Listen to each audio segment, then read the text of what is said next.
There's a place in the ocean where light has never touched the seafloor, where pressure quietly crushes steel, where time moves slowly, and survival is never guaranteed. Inti's world faces seem unfinished.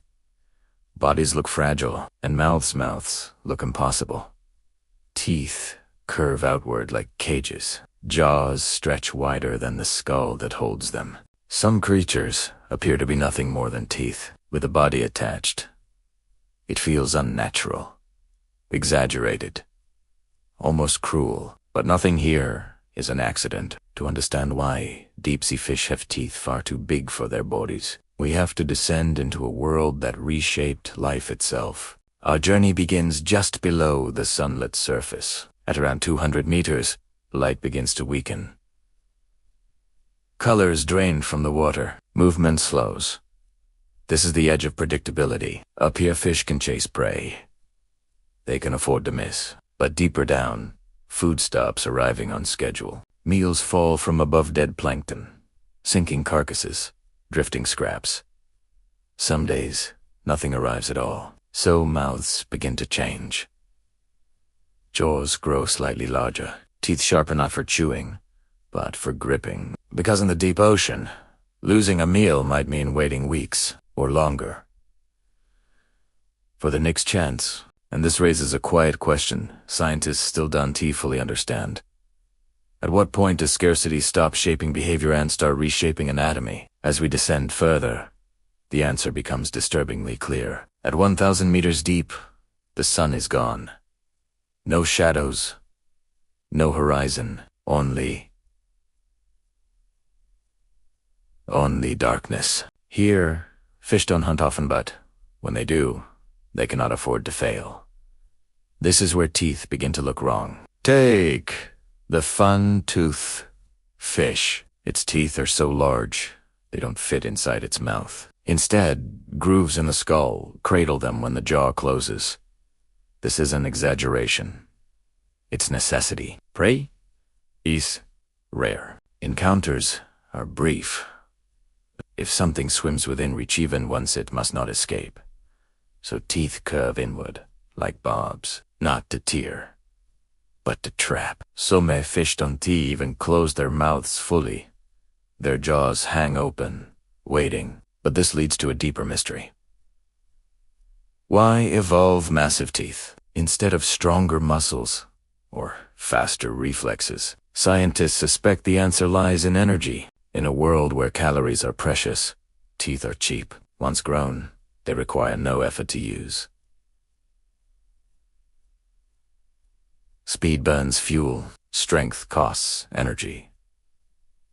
But teeth simply wait, and deeper still, waiting becomes everything. As we descend past 3,000 meters, pressure becomes immense.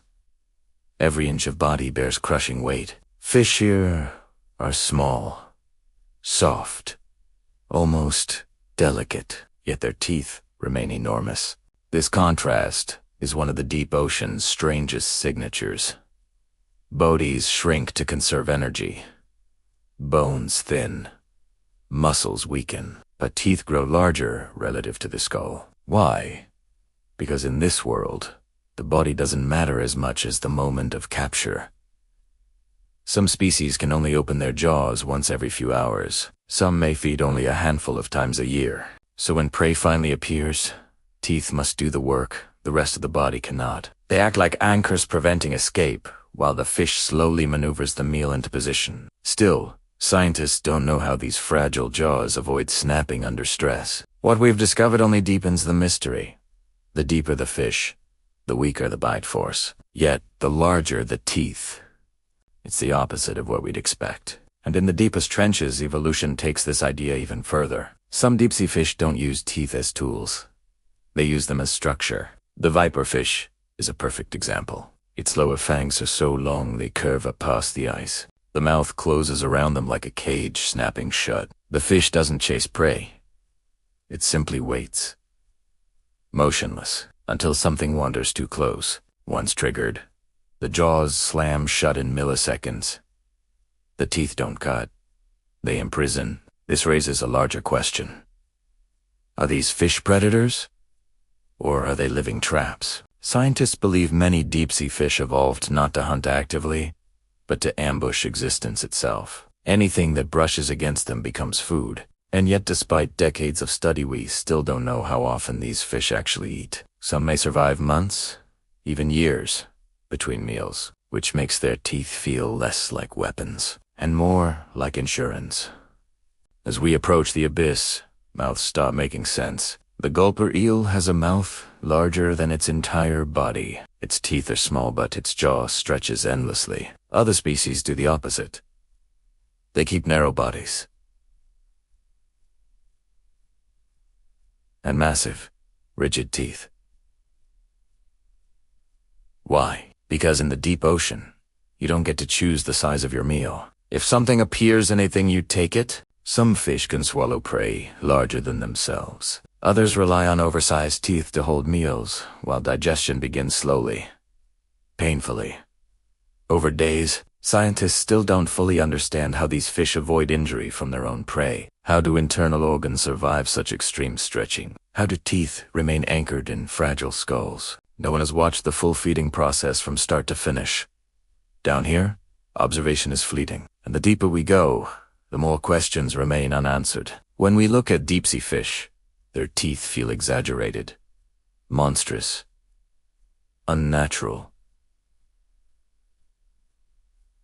But they are not mistakes. They are solutions. In a world without light, without certainty, without second chances, evolution didn't favor elegans.